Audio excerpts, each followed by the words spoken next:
آج لوگ پوچھتے ہیں کہ خدیجہ کی کتنی دولت تھی، ابو طالب کا کتنا اثر تھا،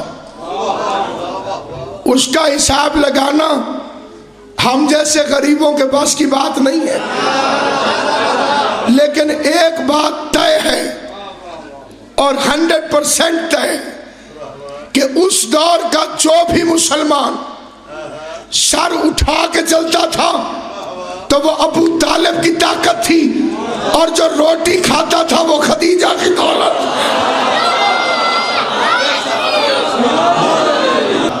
اور ہر خرچ کرنے والا موشن نہیں ہوتا، کچھ خرچ کرنے والے کسی لالچ کے تحت بھی خرچ کرتے۔ مثلا کوئی صاحب کنواں خرید کے دے دیں،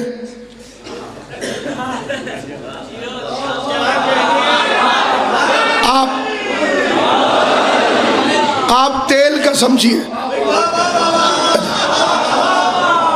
پورا کنواں خرید کے دے دیں، محمد پر کوئی قرض نہیں ہے، 40 سال بت بھی تو پوچھتے رہے ہیں۔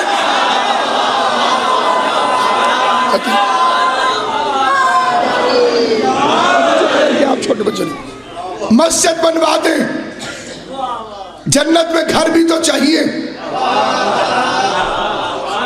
خدیجہ نے اس وقت خرچہ کیا جب اسلام ضرورت مند ہو کے کھڑا تھا، اتنا ضرورت مند کہ جو کلمہ پڑھتا تھا بائیکاٹ ہو جاتا تھا، حضور کے پاس آ جاتا تھا، کلمہ پڑھا ہے کھانا کھلائیے۔ اور کئی لوگ کہتے تھے کلمہ پڑھ تو لے، کلمے سے پیٹ تھوڑی بھرتا ہے، کھائیں گے کہاں سے؟ اس وقت خدیجہ تھی، کیونکہ اتحاد بین المسلمین ہماری مجلسوں کی پہلی تہذیب ہے۔ دل آزاری مجلس کے علاوہ کوئی اور چیز ہے، وہ مجلس نہیں ہے۔ تو میں اپنے محترم اہل سنت بھائیوں سے جو بڑی محبت کا اظہار بھی کرتے ہیں، ان سے ان کی طرف سے ایک روایت پڑھتا ہوں، حضرت ابو بکر کی روایت۔ وہ فرماتے ہیں کہ روزانہ میرے قد سے زیادہ سونا خدیجہ ڈھیر لگا دیتی تھی، اتنا سونا ہوتا تھا کہ مجھے دوسری طرف کا آدمی نظر نہیں آتا تھا، اور پھر اعلان کرتی تھی کہ آؤ میرے وارث کا کلمہ پڑھتے جاؤ، جھولیاں بھر بھر کے لیتے جاؤ۔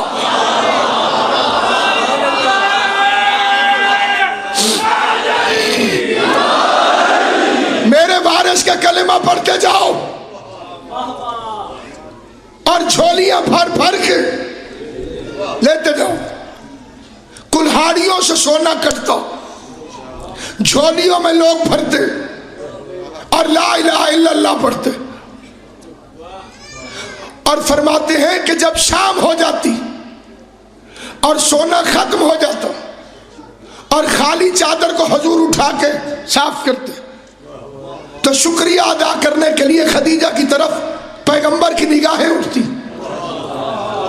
اس سے پہلے کہ حضور شکریہ ادا کریں، خدیجہ اپنی چادر سے مصطفیٰ کے نالین کو صاف کرنے لگ جاتی اور فرماتی شکریہ ادا کر کے کنیز کو شرمندہ نہ کریں، یہ جو صبح آپ کے چہرے کی زیارت کی تھی اس کا صدقہ اتارا ہے۔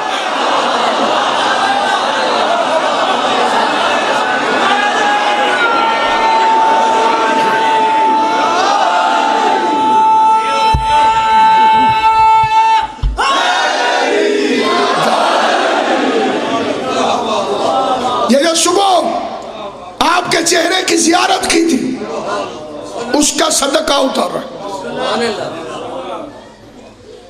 آج تک اس بی بی کے ساتھ ایک ہی تعصب ہے، اور تعصب کی وجہ خالی یہ ہے کہ علی کی ساس تھی،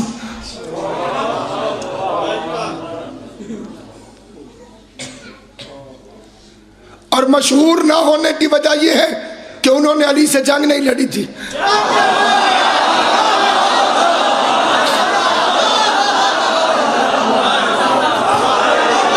ورنہ کردار کی جس بلندی پہ یہ شہزادی ہے اور کوئی بس نہیں چلا, پہلا تیر چلایا, سب بیوہ تھیں. ٹھیک ہے, 2 شادیاں تھیں پہلے, ایک بھی نہیں 2,